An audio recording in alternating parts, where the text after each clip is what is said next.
Welcome to another episode of Pistons of Fury. In this episode, I'm going to finish installing the carpet in my 1966 Mustang Coupe along with some of the other parts of the interior.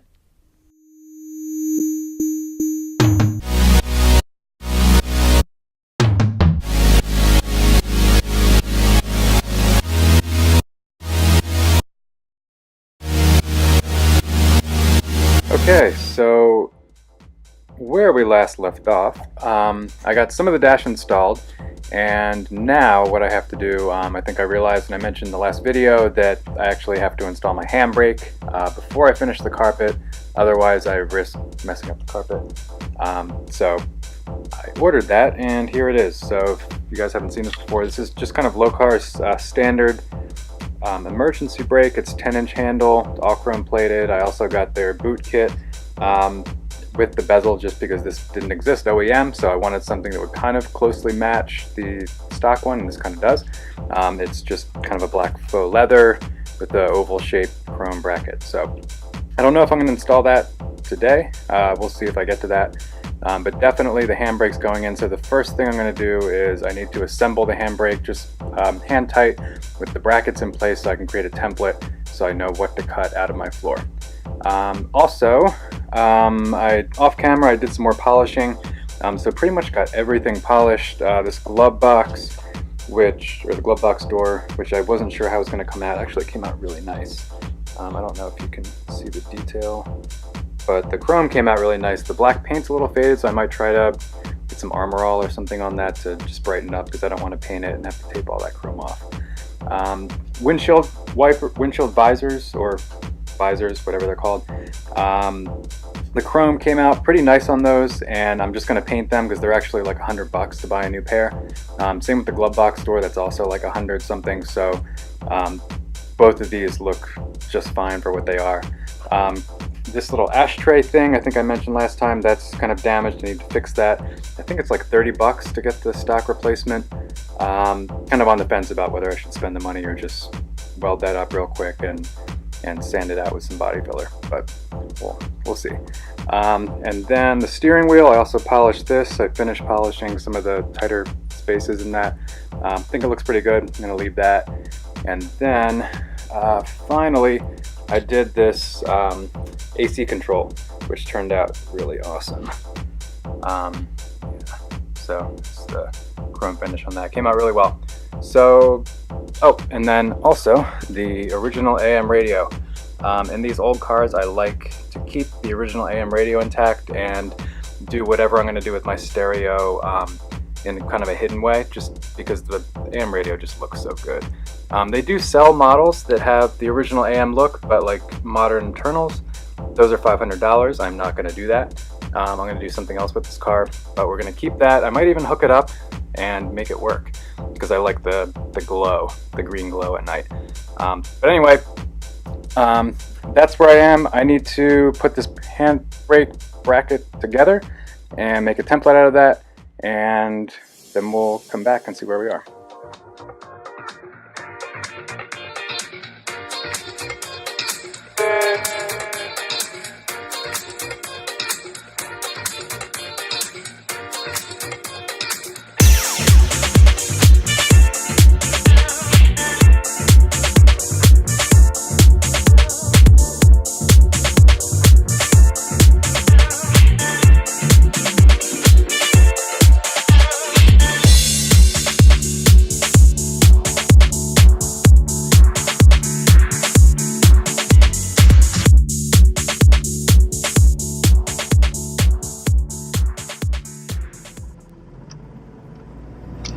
Alright, so actually realized I need a quick trip to Ace. The Lokar handbrake, just in case you're considering doing this, does not come with the bolts that mount it to the transmission tunnel, so you have to go buy those. 3/8 by maybe an inch, 3/4 of an inch, depending on how thick the metal is that you're going through. So yeah, I've got to go buy those, and I also need some trim screws for the carpet, so I'm going to get those too while I'm there.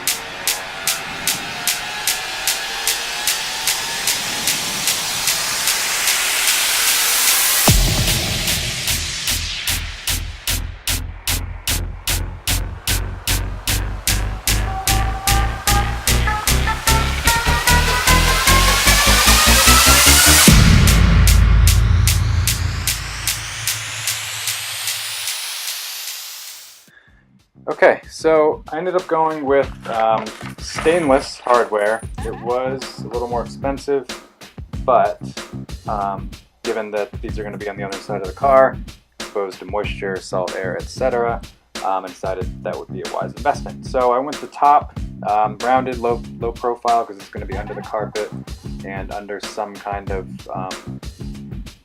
boot bezel. So that's that. Yeah, so I need to create a template for this now and get it mocked up in the car as best as possible.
Alright, so here's the slot they recommend, 3.5 by 1/2 inch. Also drilled some 3/8 inch holes for the mounting hardware.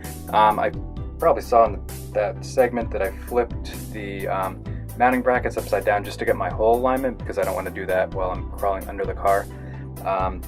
So did that, used the stepper bit to drill those out nice and clean. By the way, if you don't have a stepper bit or one of these Christmas tree bits for your drill, I probably said it before, but man, whatever they cost, I think it's like 20-30 bucks, they're totally worth it. Way better than drilling with the traditional style drill bits through sheet metal anyway. Okay, so I think I have to go under the car now. Yeah, so I'll try to film that. Should be interesting.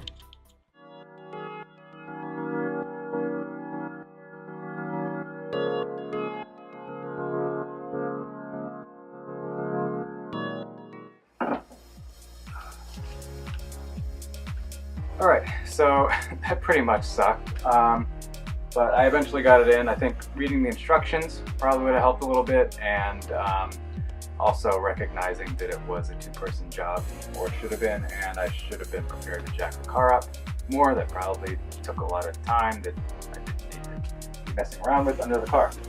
Good news is, though, is the handbrake is in, so it's not connected. I don't have the cables or anything yet. I decided to wait on those until I got it moving. We could actually jack it up and do all that.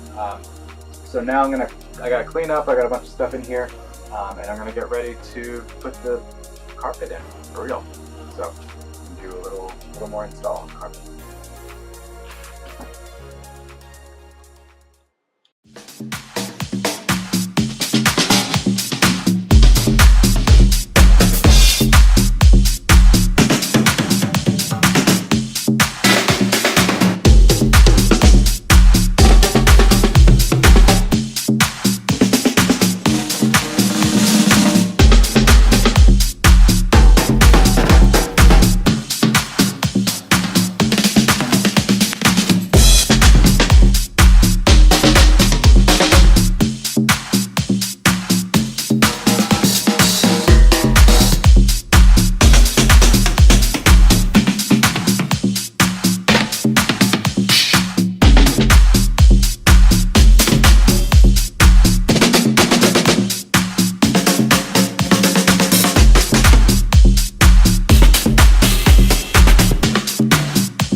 so it's the next day.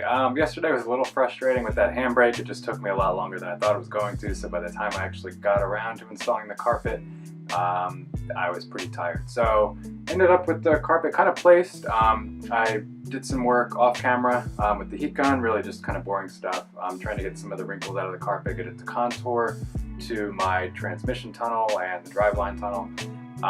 And I also borrowed a heat knife, which you kind of need for this. So a heat knife or like an old soldering iron that doesn't really solder anymore but still heats up. If you're going to be drilling through the carpet, you want to be able to use that to kind of create yourself a hole and seal off some of the threads so that you don't drill or put a screw through the carpet and create a run, especially with this 80/20 style carpet. So got that, got my heat gun, got the carpet. I think I'm in a good place to get that fitted and get that installed for good today. So that's what I'm going to do now.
Alright, so quick update. This is one of those jobs that just is not going as easily as you thought it would.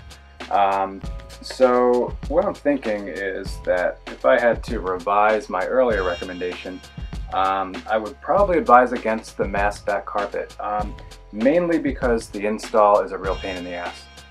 It makes it really inflexible. It's really hard to heat up, even with a heat gun. You've got to kind of sit on it and then you have to press it in place and hold it for a pretty long time to wait for it to cool back down and take the new shape. Real pain to install. If I had to do it over again, I would probably select the cheaper and more pliable carpet and spend my money, spend the extra $100 or whatever it costs with additional sound insulation that goes below it. You know, if you've seen the rest of this series, you probably know that I installed a bunch of sound deadening under this. Probably don't need the mass back, probably could have made it a lot easier on myself. Cheaper carpet would have been more pliable and would have probably laid in a little bit better.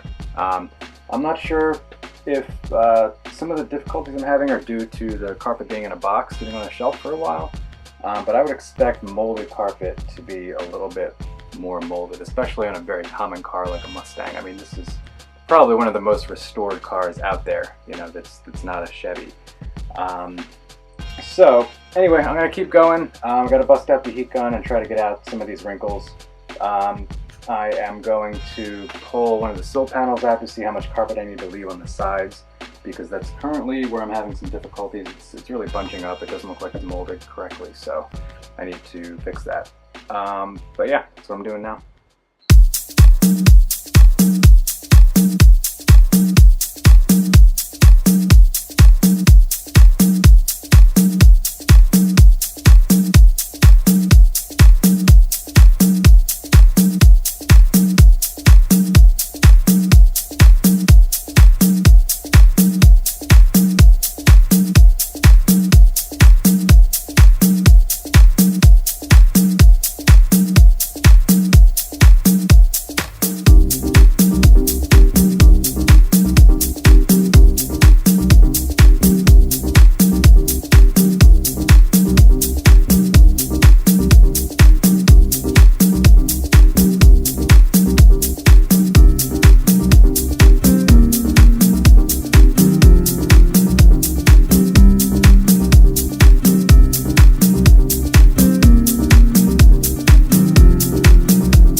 Okay, so this is turning out to be just one of those jobs that you've got to do slow because it's carpet and you're going to see it every single time you drive the car. You're going to notice the imperfections, and if you guys are anything like me, it will drive you crazy if it's not done right. It doesn't have to be perfect, but if you skip some steps and leave things like that little bump right there, that's going to bother you. That lip right there, that's going to be under the seat, so that's not a big deal. But basically what I'm doing here is I'm just trying to, the carpet had some creases which were not molded correctly. I don't think that's user error. I'm pretty sure it's just a defect in the molding or the way it was shipped. So I'm having to come back in here with the heat gun, mold it correctly to the floor pan, and I'm just using all these random clamps that I have to secure it in place so it cools and it dries in the correct mold, or cools down and stays in the correct mold. So I'm going to do that. I'm going to leave this stuff overnight, and this project's just going to drag on through the week, so I'll have to find some time, some nights this week to continue working on it. Yeah, so you probably saw here, so here's an example. This is one of the screws that I put in. I used a heat gun, or a heat probe. That doesn't sound good. Anyway, it's like a soldering iron. You basically just shove it through the carpet. It seals all the threads, and then you can go ahead and drill through. I don't know if you saw on the other side, but I broke a few drill bits. You're going through carpet, I'm going through sound deadening, and then into the metal, and then putting pressure on it. It's not ideal. But anyway, that's secured. So what that does is it basically locks in the two pieces together, secures them to the body of the car, and kind of gives you a nice tight fit here around the tunnel. Also placed my shifter boot and bezel just to make sure that it would cover up the carpet cut that I made, so that's going to be fine. That should be fun, drilling through the carpet to mount that thing, but that's another day's project. Yeah, so I think that's it for today, but I will come back and work on this some more before the end of this episode, and hopefully we will see this carpet installed. So that's a wrap for today. We will pick up shortly.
All right, well, that's a wrap for this episode. So like any other episode and any project that you undertake with your cars, a lot of lessons learned with this one. First of all, carpet install, a lot more difficult than it looks like on the internet. These carpets, like I mentioned in the video, sometimes they sit in boxes for months and years on shelves, which is great for, it's not really great for anybody. Nobody's making money when a carpet is sitting on the shelf. And it's actually worse for everybody, so I don't know what's going on with that. But anyway, the carpet kind of comes out of the box. You have to let it sit. You need a heat gun. I would highly recommend a $30 heat gun from Harbor Freight or Amazon or wherever. That's a lifesaver. Really made the difference in this install. One of the other things I learned is the sill panels, specifically in the Mustang, very, very thin metal. The finish on them is not super extensive. They slice through fingers very easily. I cut probably 5 out of 10 fingers that I have. So that was another good lesson learned. If I pull those things out again, I'm going to be sanding the edges of them, making sure that there's nothing sharp left over from that. Let's see what else. Got some other work done on the dash in addition to the carpet install. Next up on this car, I'm going to be punching through from under the car, so I've got a bunch of stuff under the car I have to clean out, so I can come through and get the rest of the holes for my seat belts, for my seats. So next episode we're going to see those Recaro seats installed and some more finish work on the dash. I also have some gauges coming on order. Hopefully they'll be here in time for me to put my gauge panel together in the next episode. So thanks for watching. If you like it, please throw me a like, subscribe to the channel. Like I keep saying, there's lots more to come on this car, but we're getting there. We're really close. I've got a list written up on a piece of cardboard somewhere here in the shop about what we need to do to finish the car by summer, and I think we're gonna be on track. Yeah, so that's it. Thanks for watching, and I'll see you next week.